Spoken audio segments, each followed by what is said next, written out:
Salutations friends, welcome back to my channel. Today's video is going to be another answering your questions because I've got a lot of questions recently in the past few videos, the past like week and a half, that I figured I'd talk to you guys about. So I'm going to be going through them and answering them. I'm going to try not to make this video too long. I am also filming this video instead of a review because I have been testing out some things for just a video, and I usually will wear the fragrance for a few days before I review, and I just haven't been able to do that, so I wouldn't be able to give like a proper review. So that'll be tomorrow's video. I'm wearing things today. So the first thing I'm gonna go through is from Marcy LK, and this is on my recent video, 10 casual scents, or 10 new updated casual fragrance videos. And she says, I'm sure you don't have control over ads, but I wanted to let you know that I got 5 ads requesting donations for political campaigns. Those 5 were only 2 different ads repeating. I'm sure we'll be glad when campaign season is done. So will I. So let me repeat or kind of update you guys if you guys didn't know how YouTube's ads have changed the past few weeks. So before, to get mid-roll ads, you had to be at 10 minutes.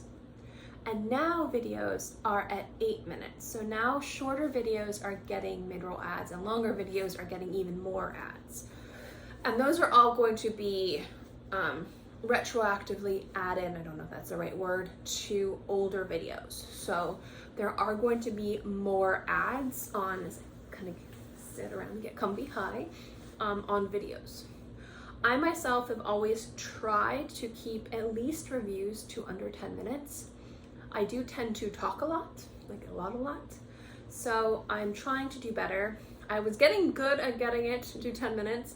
Now I'm gonna have to get it to below 8 because, to be perfectly honest, I don't like a lot of ads in videos and I don't want to subjugate you guys to ads.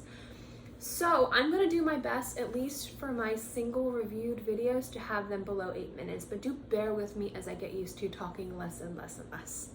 You can, I think, I could be wrong, think ad blockers work, I don't know, but just letting you guys know, yes. And with campaign season coming, it's gonna be everywhere. I'm tired of it. I'm just ready for it to end, but I'm also scared of what will happen.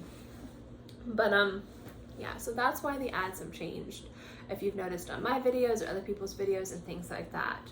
I have had some people ask me how they can support my channel, which I'm always very grateful for when people reach out. And going back to the ads, the best way to support my channel is just sitting through ads. I don't have a Patreon. I don't have any requirements for Patreon. I myself don't have an issue with people having Patreons or fragrance channels having Patreons. And if I ever did any crazy projects, maybe, but most of my videos are me sharing with you hauls, things that I bought, and I don't think you guys should be paying for that. I should be paying for that. So, I mean, if anyone wanted to support my channel, just sit through an ad. But really, don't waste your time. Just click through or get an ad blocker or something like that. I definitely recommend that. But ads have definitely changed. I'm not sure if it's because of everything that's been going on with YouTube. I'm not sure if it's something to do with them trying to get like more ad revenue in because of just like the adpocalypse and everything that's been happening. I know that they've increased ads, specifically mid-roll ads, so I'm very sorry if you guys have to deal with that on my videos. But yes, ads, more ads, lots of ads, please stop. Question is on an older video, my Gorilla Perfumes collection, Lush Cosmetics, and French Toast. Tasty. Well, French Toast is tasty. What is the shelf life of Lush perfumes? So a lot of times people will say 12 months, like once you use the first spritz, but with all fragrances, it's subjective. It has to do how you take care of your scents, how you store your fragrances, how often you wear them. I generally say, I've had a bottle of like Lust from Lush for like 5 years and it's still going strong. It still smells good. So I would say it's subjective to where you live. Again, I've had a 5-year-old bottle, no problems.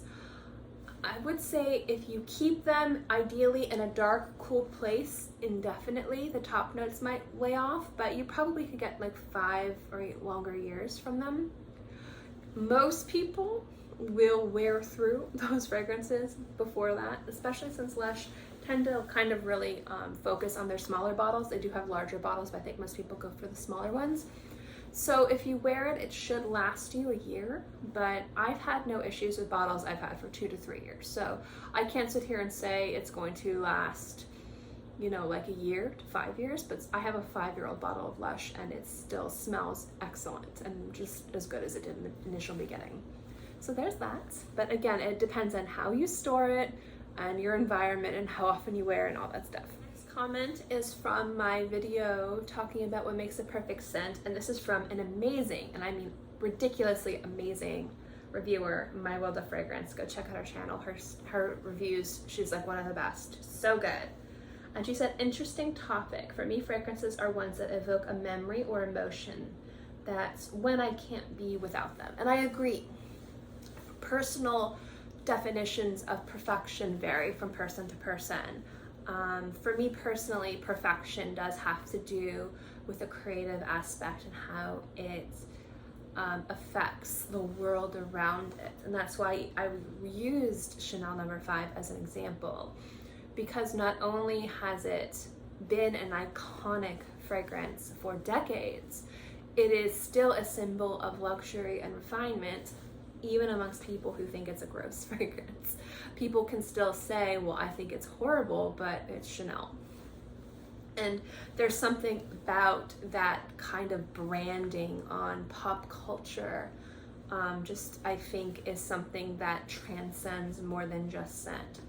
But memories and emotions also transcend scent. So I think that to me is what a personal perfect scent is something that goes beyond just smelling good, that evokes something else, that evokes this cult-like love and this iconic imagery of what a perfect scent is. Chanel No. 5 are fragrances that evoke strong, real emotions.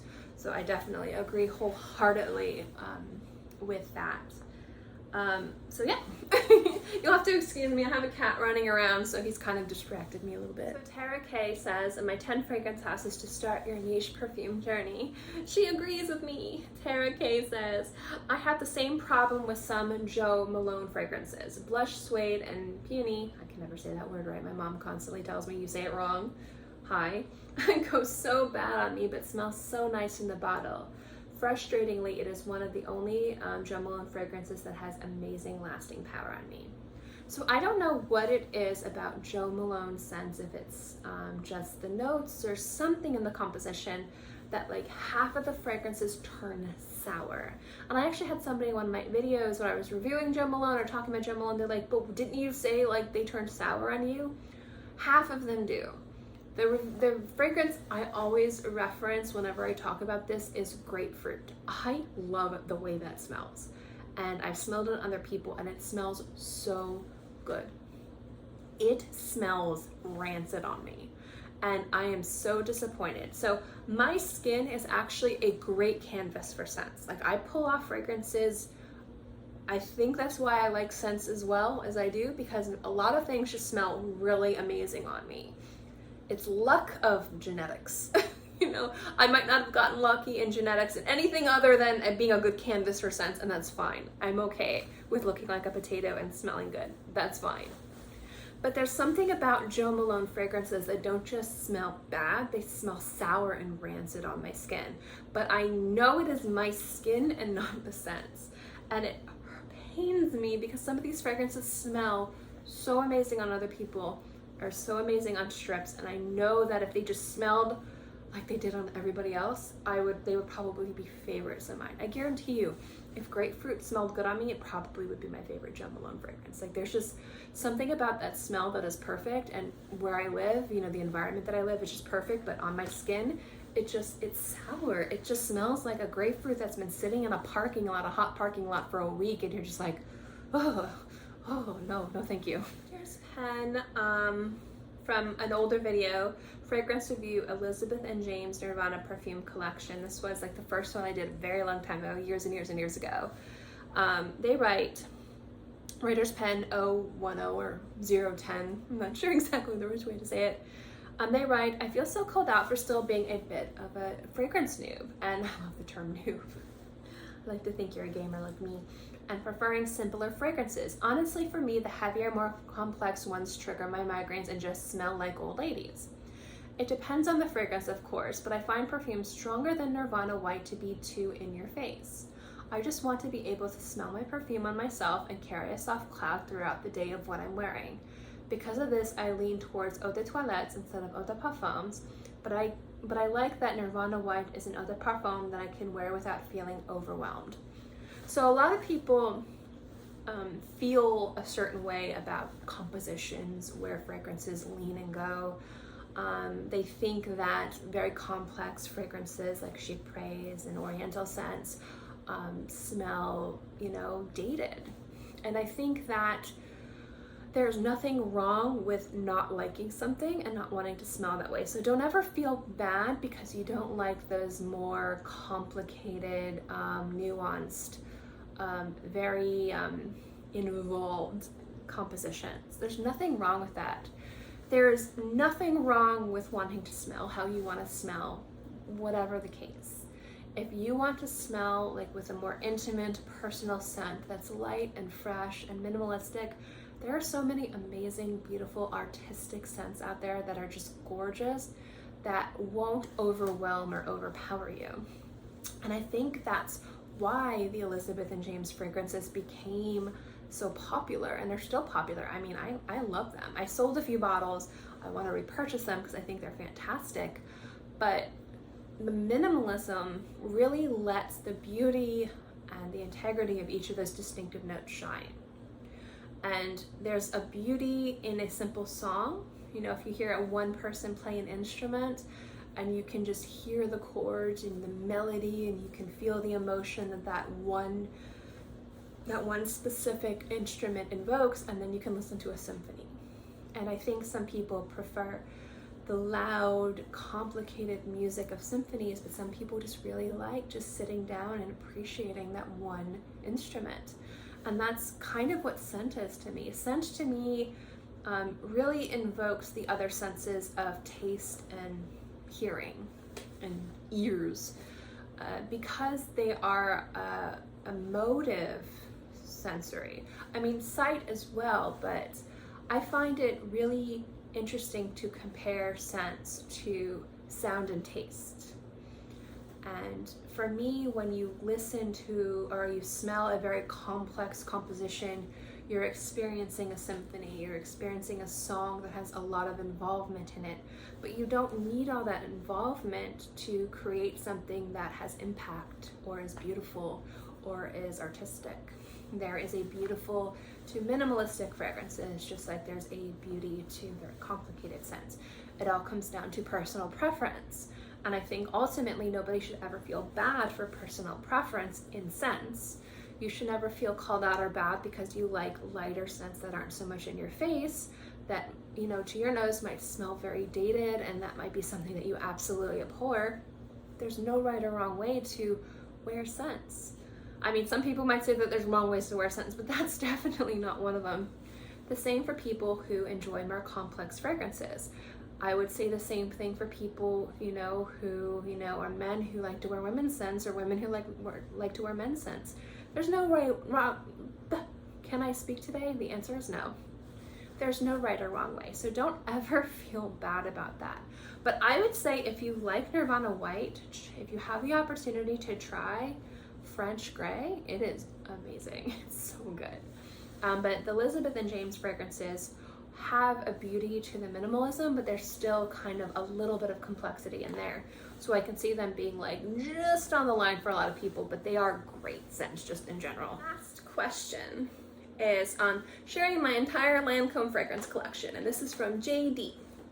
And JD writes, I agree 100%, not every perfume has to be a groundbreaking masterpiece. I feel like the Fragcom can be so snobby about new releases that don't fit their expectations, but there's no wrong with making a scent that appeals to the masses. Fragrance houses need to make money to stay in business. I don't know why I'm doing these hands things, I'm sorry. And no one is forced to buy a scent they think is generic. Sometimes I just want to wear something uncomplicated and pretty, and if it smells similar to 10 other perfumes, but I enjoy wearing it, well, so what? I know that last time I said it wrong. So let me just say, yes, I agree. I think that certain fragrances and certain houses and new releases are put under a huge microscope in regards to coming out with something new and groundbreaking and creative. And although it is important for fragrance houses to not be lazy, there's a difference between being lazy and creating something that's going to have mass appeal, so they're going to make their money back and more that they invested into the creation and marketing of the product. I think the fragrance I was referencing in that video was Idol. The issue I have with Idol is everybody, a lot of reviewers, and I'm not saying YouTube reviewers, but a lot of people were just focusing on the thinnest bottle and not on the actual fragrance itself. And fragrance houses, when it comes to creating fragrances and flankers, can be lazy at times. I think Yana from the channel Tomalise constantly says like another intense flanker, like here they go, you know, like do something unique and different and new and just not an intense version. And I can see where flankers and new releases can be perceived as being lazy. And I think what Yana is saying is correct. People need to be a little bit more creative with their flankers. But with new releases, there's so much money and risk that's taken for a new release of scent that fragrance houses have to make sure they're getting a good return on investment. And for mainstream designer lines, so I'm not talking about like the Maison Lancôme line or the Privé line from Armani. I'm talking about the stuff you go into Macy's and buy. Those fragrances have to appeal to the masses in order to be marketable, in order to be profitable. If they're not profitable, they're not going to make them. And I feel like there's this stigma, there's this negativity in the community around crowd pleasing and mass appealing scents. And why? If I smell a fragrance that's crowd pleasing and mass appealing, it's going to smell good. It's by design, it's designed to smell good on everybody. It's a safe fragrance. It's a great fragrance to wear. They're the safest fragrances to buy blind. I'm not saying everyone agrees with that, but generally they're the safest fragrances to buy blind if you prefer to wear those types of scents. If you like designer women's fragrances, a new release from Lancôme, a new release from Dior, a new release from Versace will probably 7 to 8 out of 10. You'll at least smell and be like, yeah, I guess I could wear this. It doesn't smell bad. Rather than a new release from a very kind of avant-garde niche line, you'd be like, oh no, I don't like the way that smells on me. You know, it's a little bit less safe, a little bit riskier. And you pay with your dollars. And the reason why these houses keep churning out a lot of these generic, very similar scents is because people keep buying them because they keep liking them. And we'll be honest, the scents that these houses create in their main lineup are for the masses. They're not for the fragrance community. They're for the guy trying to find a gift for his wife, or, you know, the mom trying to buy, you know, Father's Day gift for her husband. You know, like they're designed to be easy. They're designed to be like dumb grabs to some degree. That doesn't mean that there isn't an artistry behind these scents. It doesn't mean that there isn't a wearability and a beauty behind them. They're just not going to be as creative, at least most of the time, not all the time, or take risks like some niche houses or even their more private, higher-end haute couture lines. It's just by design. I always tell people the best way to see what you want in any industry is to vote with your voice or your dollars. Dollars are going to be louder than your voice, but not everybody can afford to buy fragrances, like every fragrance that comes out, to say this is the type of fragrances that I want. In no way. But I would say is if you do want the company to see, you know, to create something new, to create something different, maybe send them an email. Maybe reply, like maybe write out a really good, nice, like review and, you know, copy paste it on Sephora, Ulta, Macy's, Nordstrom, on their website, and put it everywhere where somebody from the company who's doing product research and development is probably gathering information from previous fragrances to see what consumers like, and we'll see it. That's what I would say is if you wanted to see a change in the community, the best way to do it. Because currently, like, money doesn't lie, and there's a lot of money in mainstream crowd-pleasing scents, and they're gonna keep chasing that dollar. So as a consumer, if you want to see more ingenuity, if you want to see more creativity, if you want to see more risks, you've got to put in the footwork. And if you can't buy those risk-taking, Memoir, Dune, Eau Dior, Gucci scents that are polarizing and probably smell like bug spray on you, then, you know, write on Gucci's website, you know, like, hey, this is great. I love seeing it go like this. This didn't work for me, but I really appreciate you guys doing something different than like another freshy floral scent. It takes a little bit of time and effort, and if it really means a lot to you to see designer houses step out of their comfort zone, like, do it. But that doesn't mean that these generic, mass-appealing, crowd-pleasing scents are in any way a bad scent or a bad experience. By design, they're gorgeous for the most part. Not everyone's gonna agree, a lot of people will. But that's my take on it. And I think there's nothing wrong with liking to smell complimentary, beautiful, and feminine, or masculine, depending on which scent you're wearing. Anyway, I'm going to end that video here. I'm gonna try and do these videos. I know I did good. It's been like a week and a half and not 3 months since the last one. I do like talking to you guys and communicating and things like that. So I do hope you guys like these videos a little bit more frequently. I hope you enjoyed this video. Yeah, and I hope you guys are all happy and healthy and have a great day, month, year, whatever.